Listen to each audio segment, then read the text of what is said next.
Good morning, everyone, and welcome once again to our amazing JNForever family. It's grown today, and we're back on Zoom, and hopefully this will be the last week of lockdown ever. But I will say that today I'm thankful. I'm thankful for this torrid weather, and I'm thankful that we're actually stuck here because I have the privilege of spending my birthday with you beautiful faces, with hundreds of little faces with me. So thank you. And of course, we still have Zoom at our disposal, which is fantastic. A special welcome to our Executive Director, Ilana Maisel. She's somewhere there. Ilana continues to lead our team with strength, with resilience. She motivates and encourages us, and it's always an amazing thing, We get through all these tough times as a team. As you all know by now, you're probably sick of the name, but I'm Jackie Chait. I'm the Legacy Manager for JNF Victoria, and leaving a bequest is an incredibly meaningful and benevolent thing to do, especially for the generations to come. So please feel free to call me anytime, anywhere. Great. And the in-house rules, you're probably all familiar with anyway by now. You're all on mute. You will be able to ask questions at the end, and you are also welcome to put questions in the chat section, and we will get to them at the end. And now for our absolutely extraordinary special guest speaker of the day, all the way from sunny Sydney, never in lockdown, the happiest man on earth, Eddie Jaku. Eddie Jaku was born Abraham Jakubowicz, if that's correct, Jakubowicz, in Germany in 1920. His family considered themselves German first, Jewish second. On the 9th of November 1938, the night immortalized as Kristallnacht, Eddie returned home from boarding school to an empty house. At dawn, Nazi soldiers burst in. Eddie was beaten and taken to Buchenwald. He was released and with his father escaped to Belgium and then France, but was again captured and sent to a camp, and thereafter to Auschwitz. Excuse me.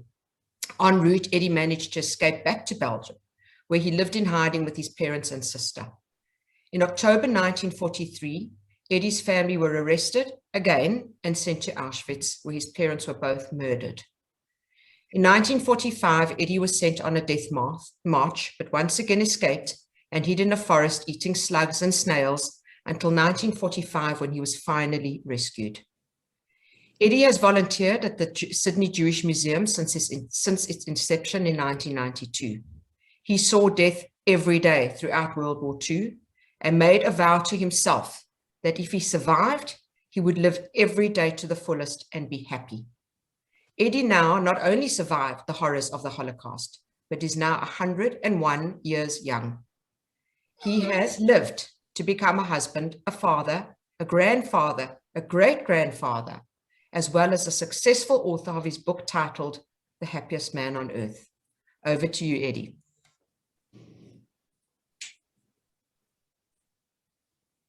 Ariella?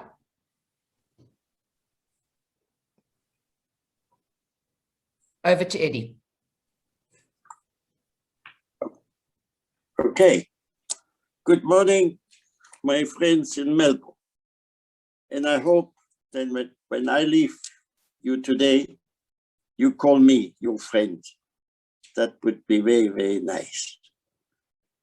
I'm happy to speak to you on this occasion, and to ask you to help me to make this world a better place for everyone. I do not like what I see. We say in French, l'union fait la force. Together we are strong, alone we are zero. I'm in front of you as a survivor and a witness to the most tragic time in the history of mankind. My voice is the voice of all those nice people who did not make it to be alive after this horrible time. So I will go back to a speech I made in 2010 at the commemoration of the liberation of Auschwitz on the 27th of January. To repeat such things remains a crucial necessity, keeping people of our time from forgetting the price we paid for freedom.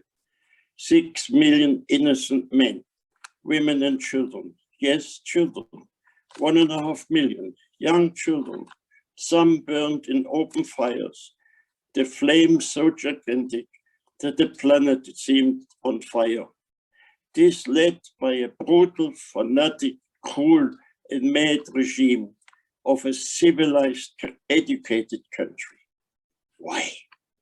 All my life, she said, I'm 101. Every day I ask, why? Never would I have thought that this could happen or was possible in a society such of Schiller and Goethe, Beethoven and Mozart. After leaving Buchenwald and living for a short time with my father in Belgium, which we had entered illegally, I was arrested by the Belgian police, not as a Jew, but as a German. In Germany, I'm not German, I'm Jewish. But in Belgium, I'm not Jewish, I'm German. It's a beschugene Welt. And put in an internment camp with 4,000 Christian German. On the 10th of May 1940, Hitler invaded Belgium. The camp was liquidated and I walked into France and again arrested in Lyon, a big city in south of France, as a German. Eventually, I landed back in Belgium, living in hiding with my family.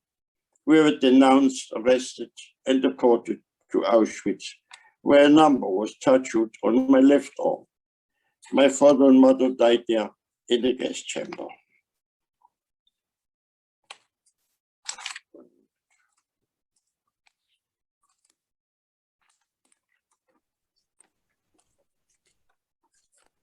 We try to educate the young and the old about tolerance, understanding, and friendship, as well as to never give up. We try to bring back to society the true meaning of life as we see it and how precious life is. You have only one life. On the 20th of April, I was married to my wife, Flor, for 75 years. In all my endeavors, she was always with me.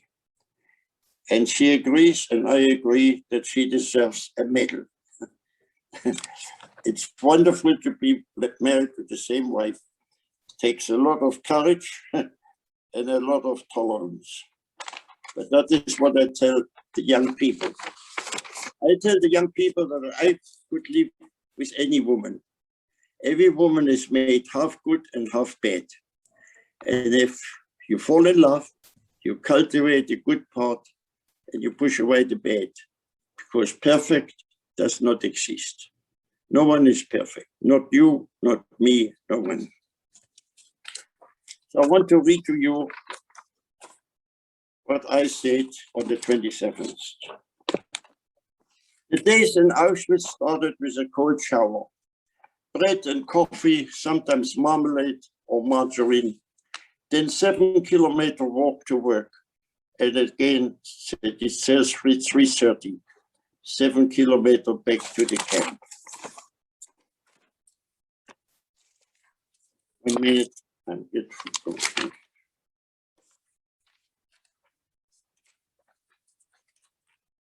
A minute. The pages got a bit mixed up. Yeah. Despite the corporal and mental misery, the frightening smoke, the deadly smell, the temptation to give up, another one with a will I never knew I had, helped me to carry on the nightmare like if somebody else was enduring it. And despite it all, with hope, that hope which was with every one of us, to see the end and feel again like a man. It was no good to try to be smart, but smart enough to make some trinkets out of metal scraps in exchange for food with ordinary workers, as food was in our mind each minute. And yet, for the creatures we had become, we still had pity and a sense of camaraderie.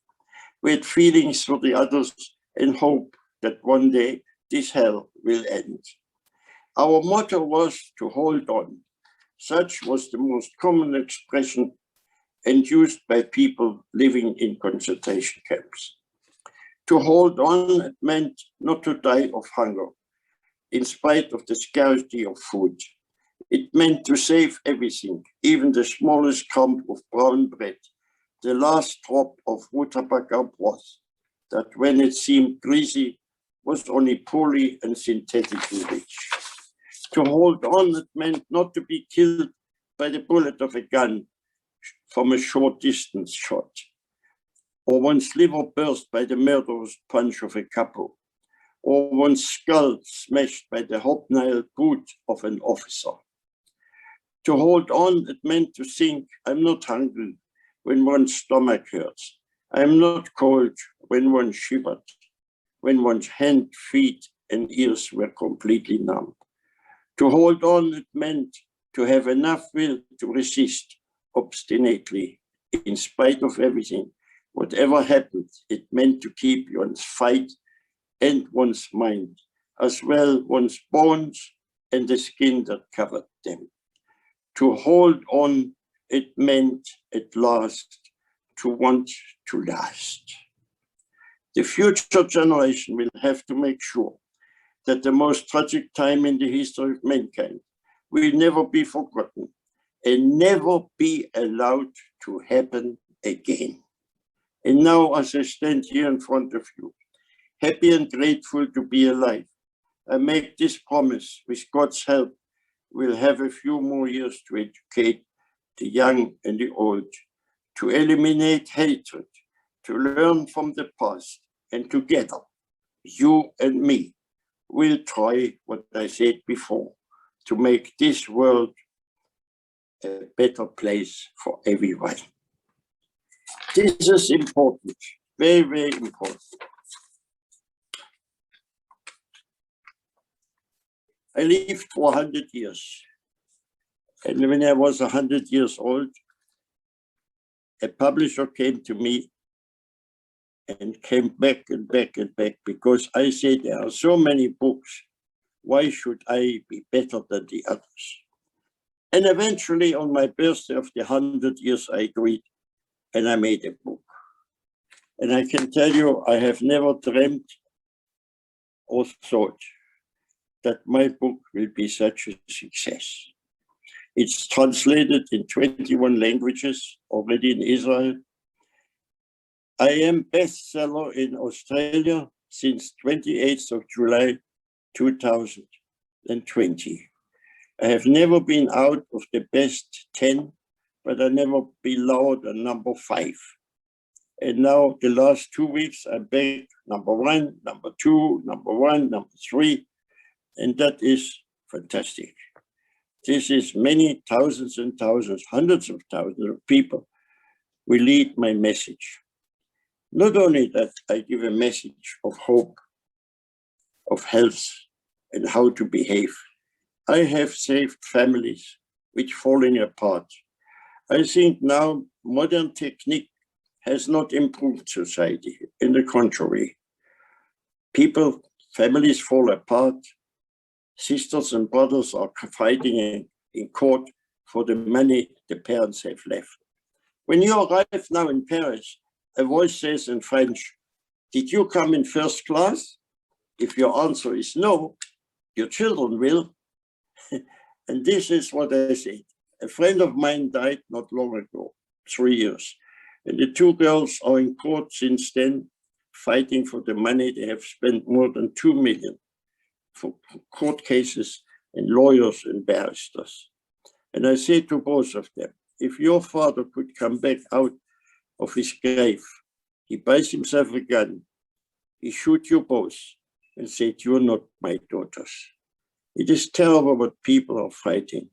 Money makes you and money breaks you, but it shouldn't destroy a normal family. You don't have to be yummy and love each other, but you must not hate each other. And this is what I witnesses now. And that is make me very sad. But let's go back to happiness. We are here to live whatever we have left. I hope that I speak to quite a few people who are not much younger than me. So I want to tell you how important is friendship. I made a note for this. I honestly don't know how people can exist without friendship. People to share their secrets, hopes, and dreams. Also people will share humiliation, shame, and loss. Friendship need have nothing to do with coming from the same background and sharing all the same interests. A friendship can grow on the most unlikely and barren ground. Many people will walk in and out of your life, but only true friends will leave a footprint in your heart. A friend is, as it were, the second self, as I said before. To the sweetness of friendship, let there be laughter and sharing of pleasure. Shared joy is double joy. Shared sorrow is half sorrow. Good times made better and bad times forgotten due to the healing magic of friendship. A single rose can be my garden. A single good friend is my world. The best and most beautiful things in the world cannot be seen or even touched. They must be felt with the heart. Don't walk in front of me. I may not follow. Don't walk behind me. I may not lead. Just walk beside me and be my friend. This is what I like to establish. Before I leave this planet, I want to see harmony. I want to see people who enjoy simchas, bar mitzvahs, births. We only have one life. I am a very, very happy man. I lost more than 100 people. My mom was from 13 children, 6 boys and 7 girls. My father from 8. I had so many aunties, cousins. It was a wonderful life once. 13 years I had wonderful, happy, big family, Shabbat dinners. My father would bring more people home because we had enough money to share. I always thought my father was crazy when he said, giving is more pleasure than taking. I thought he was cuckoo. He was not. We all have to share. Sharing is wonderful, but friendship is better. Friendship. So my wife is my best friend. Imagine my wife is Greek and I come from Germany. My wife sometimes in the morning when she is nervous and I didn't put the washing in the right place, she shouts, but I don't answer. If you think that if you have to answer that you are better, no. The clever one, the smart one, don't answer. You see, 2 hours later, she reached me on my mobile and she apologized. And this is the nice way. I don't speak before thinking. This is what the young people are missing. That's why we have so many divorces and fights and arguments and court cases.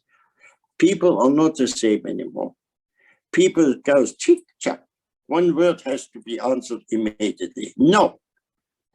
Better stay quiet. We say in French, silence, c'est l'or. Gold, silence is gold. Speaking is silver. So what you choose? Gold. And that is what is right. Never answer immediately. First think and then speak. So I think, I don't know how long I have, it's 11 o'clock. So I want to tell you that I'm a very happy man. I cannot emphasize, I'm healthy. With age come always a little bit of sickness and pain and things like that. But that is nothing. I drive a car, I have a full license. I walk without a stick, not so fast anymore like I used to. Nobody can I used to go 4 or 5 kilometers every morning, but I can't do that anymore. And now I live here, but I make the best of every day. You never know when you are called to the end of your life. But when I get up in the morning, I say, Eddie, another day to enjoy. I have resilience. What is resilience? Resilience is Dafke. He wants you to die, don't die. He wants you to hate, don't hate.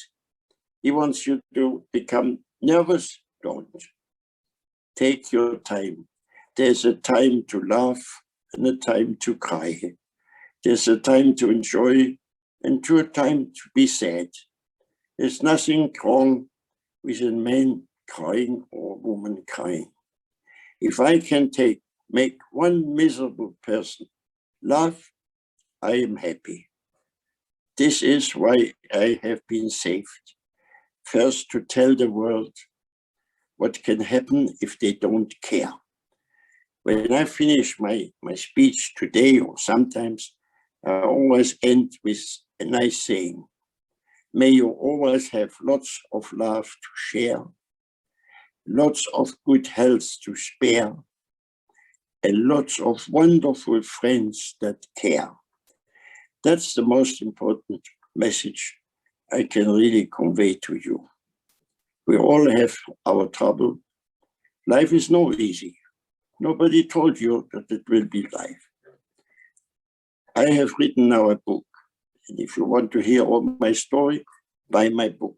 But I can tell you that I am bestseller in New York. I am now also, I told you, in Israel. And I get letters from everywhere. And you have no idea what my book has already done. One high school girl in Willoughby here in Sydney, she's 16 years old. She has a boyfriend of 22. He's a landscaper and has plenty of money. He wanted to take the girl to Europe. And the mother said, no.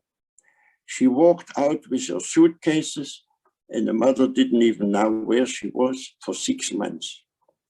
But in school, she got the book because she's a very bright student. And in my book, I speak about my mom, how important it is. You may have many, many friends, girlfriends, boyfriends, but you have only one mom. She went back home. She spent the whole night with the mom in the same bed, kissing, hugging, and crying. And she said, Mom, I will never leave you again. In Brisbane, a family of 4 have a mother who was for 25 years Miss Australia, and she became a drunk. She doesn't cook for the last 5 years. She has never been up out of bed when they come home. But the girl, again, of 16, got my book. And she got my phone number from the Jewish Museum in Sydney. And she rang me and asked me, Eddie, what shall I do? I said, your mom needs you now more than ever. And I told her, I will dictate you a letter for your mom. You write in big letters with a marker. And you put the book and this letter on the bedside table of your mom. And she did. The mother rang me and I told her also, you have put 4 children in this life and you are supposed to look after them till they leave your home, and you don't. Also to your husband, you said, till death do us part. What have you done? You haven't cooked for the last 5 years. You do nothing. You have abandoned. You have one more chance. Your family will come back if you decide to give up this rubbish. Throw all the bottles away and become again who you were and you're supposed to be. And 1 week ago, they moved back in. The family is united. And this is wonderful. This is my book. My book has achieved something I never dreamt of. I never thought that I would write a book who will be influencing so many families with the wisdom I don't mind to share. I said wisdom comes with age, and I'm old enough now to know what is good and what is bad and what is wrong with society. I speak 90% of my listeners are non-Jewish. I don't mind. They're humans. I want to bring to this world a new system that if we are able to make money, we have to share. We throw away in Montefiore, we could feed a whole village. So much we throwing away here. We are 300 people in this retirement village. And we get so much food, it's incredible. Not that I like it, but that's different. So now, please, if you want, ask me some question, or you want me to continue about my life. I think, Eddie, please continue for a little while more. I think everybody's... Little while more? Okay. So I tell you, continue. what you don't hear many times. For my first camp, Buchenwald, I was very lucky. First, I lived for 5 years under a false name.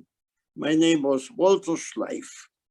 Nobody knew in Tuttlingen, 860 kilometers from my city, who I was.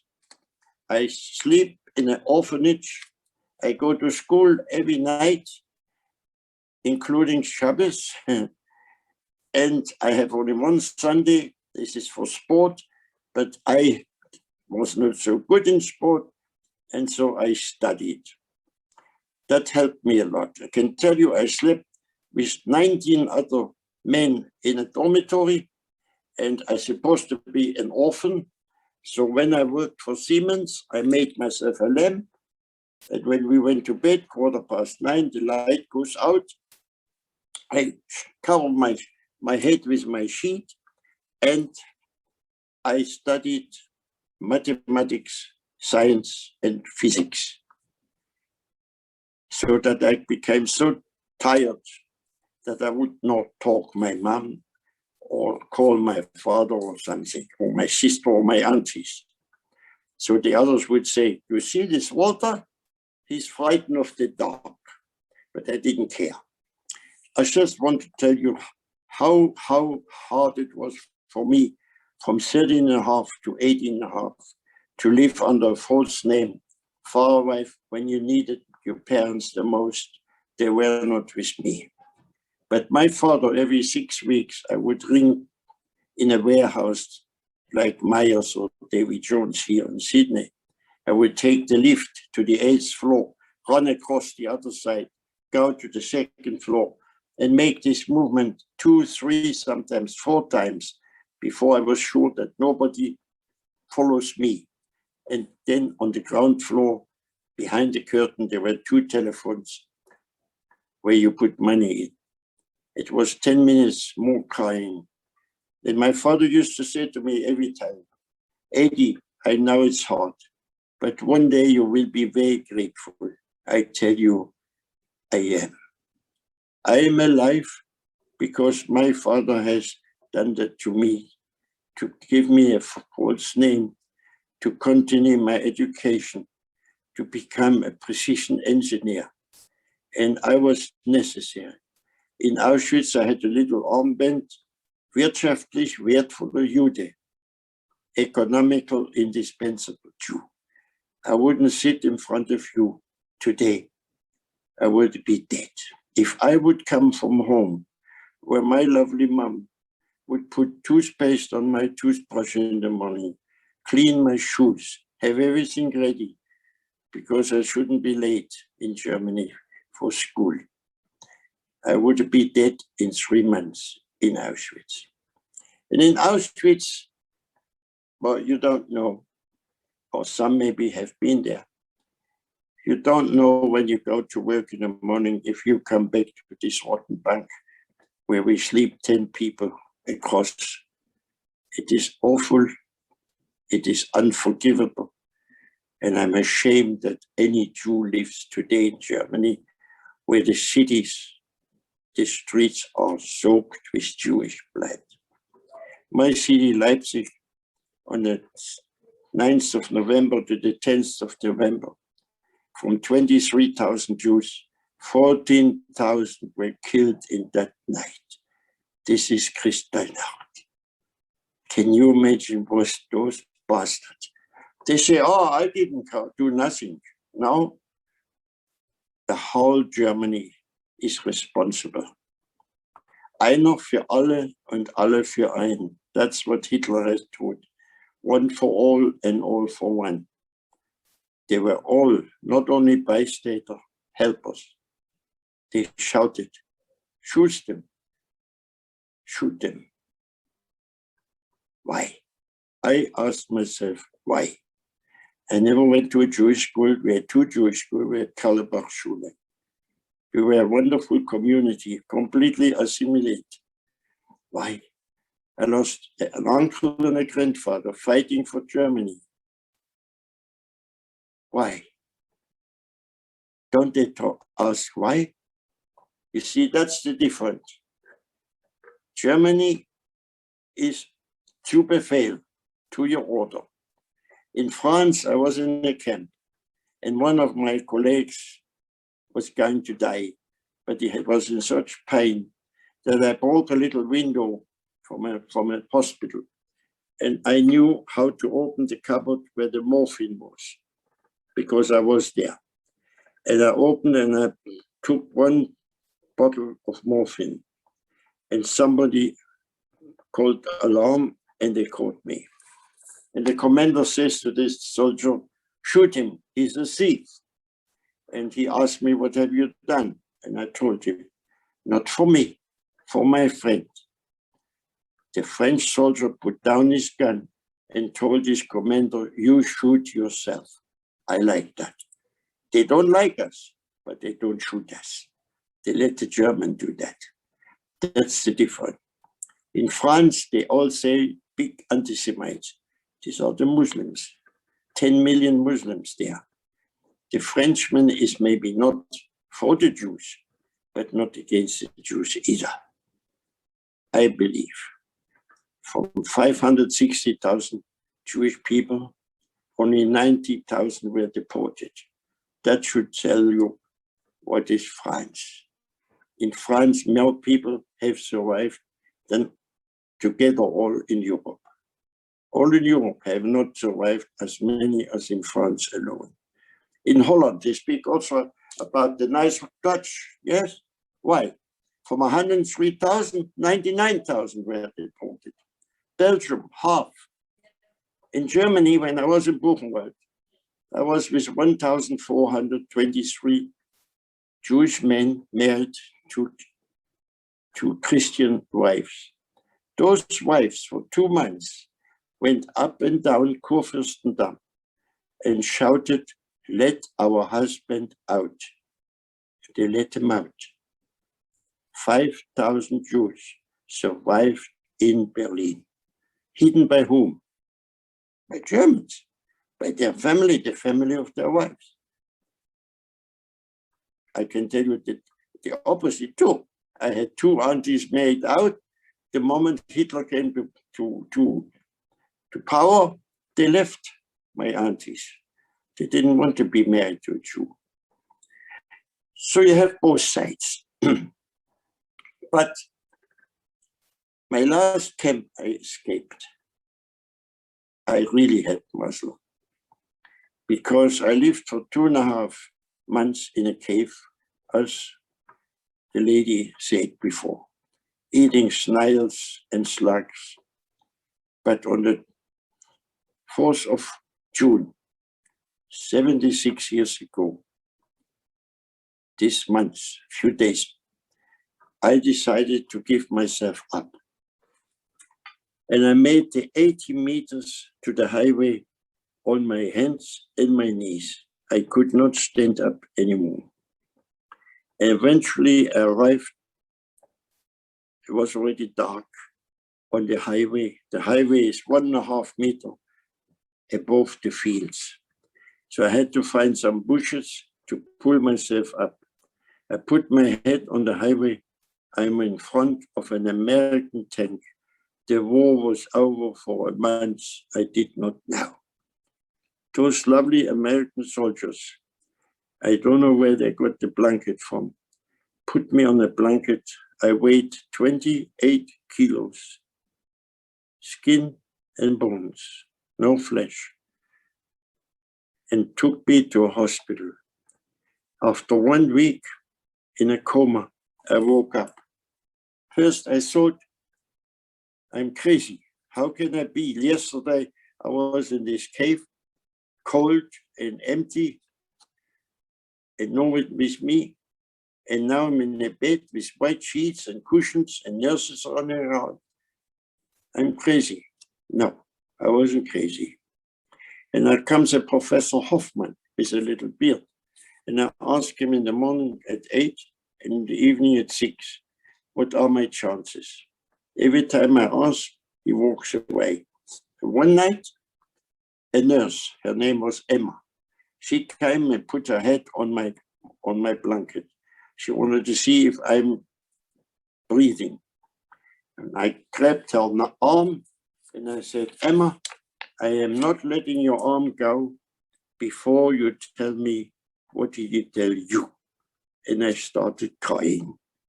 And she whispered in my ear, 65% you're dead and 35% you live. And I lived. And I left. And I went back to Belgium. And I promised I will never, ever come back to Poland or Germany. They can go to hell. And I'm alive, and I'm happy. I have a beautiful family. My 2 sons come every day to see us. No one in these 300 get visitors every day. In the morning come one son, in the afternoon come the other son. This is beautiful. The other day I said to one, you have family and you have grandchildren, great-grandchildren, you're busy and you have to go pick up one for ballet and the other for soccer and this for music. Why don't you come 2 or 3, every 2 days or 3 days? He said, Dad, if you live 150 years, we will not be able to pay back what you have done for us. And that is beautiful. And this is why I'm the happiest man on earth. Thank you. Wow. I have no words. So I will just hand over to our co-chair, Jack, who will do the vote of thanks. Oh, sorry, before the vote of thanks. Sorry. I'm overwhelmed by this speech. There are a whole lot of questions which are on the side. I will just read out some of them, and then if we've got time, people can also, unmute themselves. So, Eddie, a question from Raquel. I hope I'm pronouncing it correctly. How long did it take you to write the book, and did somebody help you write it? Yes. What they call a ghostwriter, as English is not my first language. So I had a writer, Liam Piper. I forgot to tell you, your audience, I won this year an award by the Book Association, the best biography for 2021. In front of 2,900 people, they all stand up. I beat Mrs. Julia Gillard and Malcolm Turnbull. They all were nominated, but I won. And also last year, I did not win because I cannot do what is required from you. I was nominated and was in 1,200 people, and I was in the last 4, the kindest, the most active, and the most helpful senior of 2020. I have a beautiful medal, but I let somebody else win because I cannot go for 12 months. You are compelled to go to Perth, Canberra, maybe Melbourne, or whatever. Wherever they are going, you have to come with them, and I can't do that. I have to be with my wife for what is left for us. See? Amazing. And another question from Laura Mason. Eddie, if you could have done one thing differently in your life, what might that be, if there is one thing?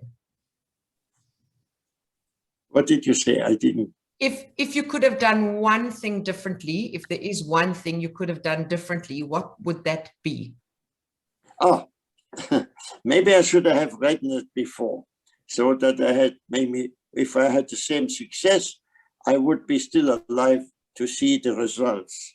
Because you don't know when you're my age, never, any day can come something goes wrong with your body. You don't know how well. They're not established yet to tell you that you have 1 year, 10 years, 5 years, or whatever. That's not yet available. You see, I make surgical instruments, and I am what they call a perfectionist.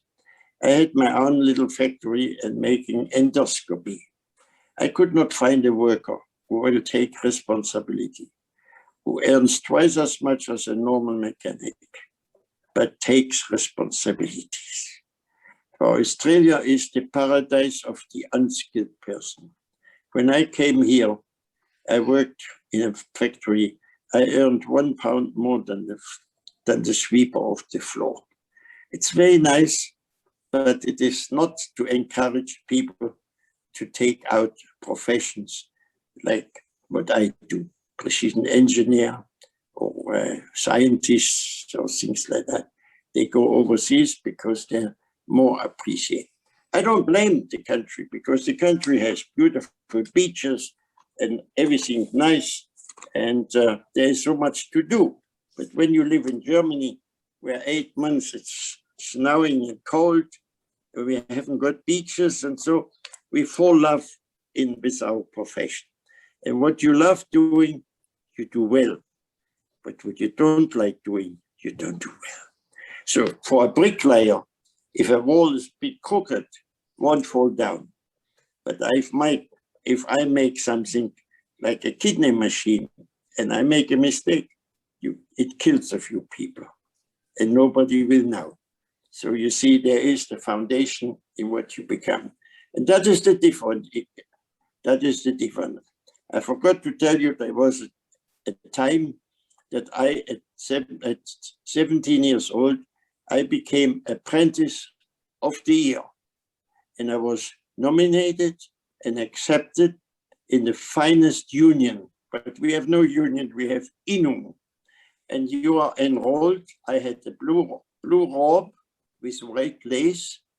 And the master says, today, the best apprentice in Germany, 17 and a half years old, is accepted in one of the finest and oldest Innungs. And there is like when you have a lottery in a ball, it's a big roll.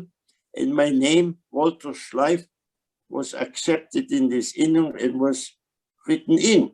And I started crying, but I couldn't tell him, you idiot.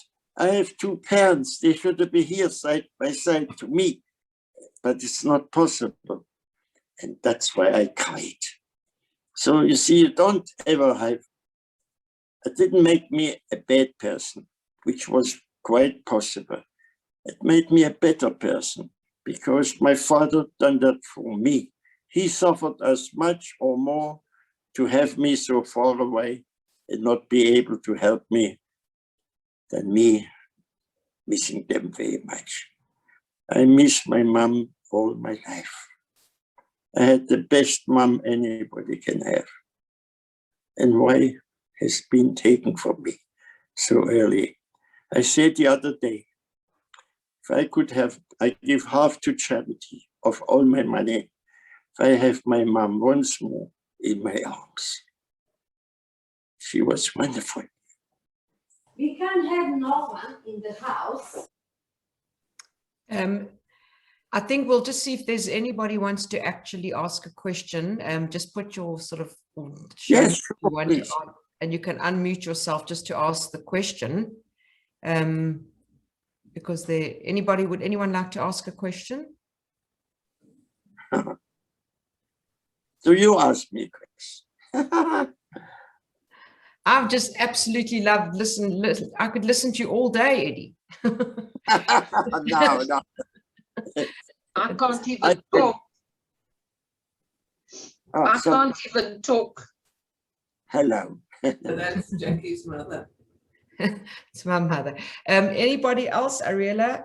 You know this group. So there was a question. Sorry, there was one more question. What is your secret for living so long, for living such a long and healthy life? A very good question.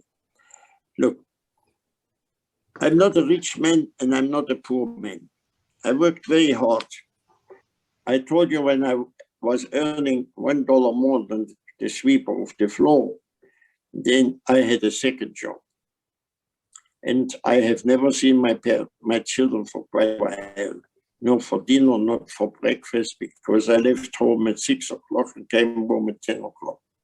I also had 14 years at garage where I was seven days a week, and I'd done that for 14 years. You don't die from hard work. You die from not work. That's the difference. No hard work. I always enjoyed and provided. My first house was in Brighton, Le Sensons, in the southern suburbs, 50 meters from the beach. We had a swimming pool in the backyard and the beach 50 yards. And my children would say, when do we go on holiday? I said, you are on holidays. And I've done everything for them that they have the same education than me. I have a lovely family. And what's the secret is, be happy with what you have. If you're healthy, you're a multi-millionaire. Don't look what the others. My car is a tool to take me from A to B. I don't need you to say, oh, there goes Eddie. If I like you, I invite you to my house. My luxury is in my house. It's what you can offer your friends. That is luxury, not what you show your friends and don't offer nothing. That's the importance. And if you're happy with what you have, then you live like me. Because my doctor always says, the medicine you give yourself, I cannot prescribe for you. And that's the truth. I can assure you, hello. Hello. If the doctors were not killed in 1938 till 1945, I believe very strongly we wouldn't have today Alzheimer, we wouldn't have breast cancer, and we wouldn't have Parkinson's disease. Those doctors will never be replaced. Not all doctors today are what I just will say. Doctors are today business people. They were not in my time. In my time, it was the most important what they can do for you. They were your friend. They were, you could ask them any question. Today, it's 5 minutes in, 5 minutes out. How much can they get? And that is wrong. But what can I do? That's progress. Now you have everything.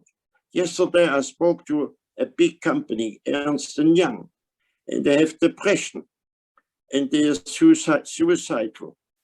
And I said to them the first thing, and they said, it's look like this pandemic is like living in a concentration camp. So I said to them, you have a bed? Yes, I had no bed. You have 3 meals? Yes. You have shops downstairs? Yes. You have family? Yes. You have a telephone? Yes. You have a TV?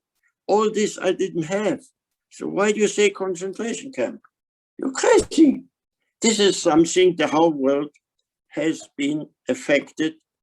And if we obey all the rules set for us, then we will come through with high hope, and we will be over it. This is what can happen when people don't care. That is when you need friends and family. That is when you want people to know that you're down. It's me. I wanted to go to the wire. In Auschwitz, we were 4 young Germans, and 2 of them committed suicide. They couldn't take it anymore. And I had a friend, his name was Kurt. And I said, Kurt, let's go to the wire. This war will never be over. And we die in 30 seconds. We feel nothing. We are electrocuted. And he said, no, we're going to survive. And when he was sick and came to me, I said, no. And this is why I impress you so much, that together we are strong. Alone, we're nothing. All you have to do is help somebody and you will feel better. If you are down, ring, you have a telephone, ring, communicate. The people today use their computer. If you see how I write, nobody writes like this anymore because you don't write. We get points in Germany for good writing. We get points to be well dressed. We get points for holding the chair for a lady and be polite. It costs no more. We're not in a hurry when it is depending that we have to help a miserable person.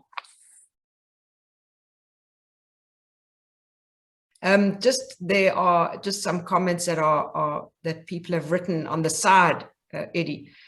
Such a wonderful, inspiring man.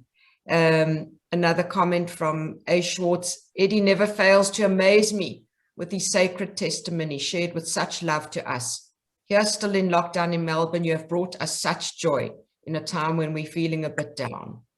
Eddie, if you, there was just all so inspirational. They've just been the most beautiful comments. And I would like to just reiterate that this has been the best birthday present I've had. No offense to anyone. And without further ado, I will hand over to our co-chair, Jack, who's waving to do the vote of thanks. Jack, over to you. You just need to unmute yourself. Yep. Hello. Am I unmuted? Yes. Good. Okay. Well, firstly, I'm amazed that you were so inspirational and that Jackie was stuck for words. That's a first from my understanding. But I want to thank you, Eddie, for being my new friend. It was truly, truly inspirational. Not only were you inspiring, but I believe you've helped every one of us in some way to survive what we have today. Everybody has something that they need to survive from or to. True. The most important thing I think you said from my point of view is that you never, ever, ever give up. And you have to believe that there is somebody out there that will give you a little bit of kindness. Your dedication was amazing. And on behalf of all of us watching, thank you for sharing your story. I read your book a few weeks ago, and I must say, I commend it to everybody on this call. It's really a must read. And finally, happy birthday, Jackie. Thank you. Thank you. I want to live as long as Eddie. Thank you again, Eddie. Thank you everybody for being here, and I hope that you have a wonderful day after this. I'm going to go outside into this terrible weather and just go, yay. Well, yeah. Yes. Thank you, everyone, and we will hope to see you in person next time. Eddie, thank you so much. Have a beautiful day, and you too. You too. Wonderful.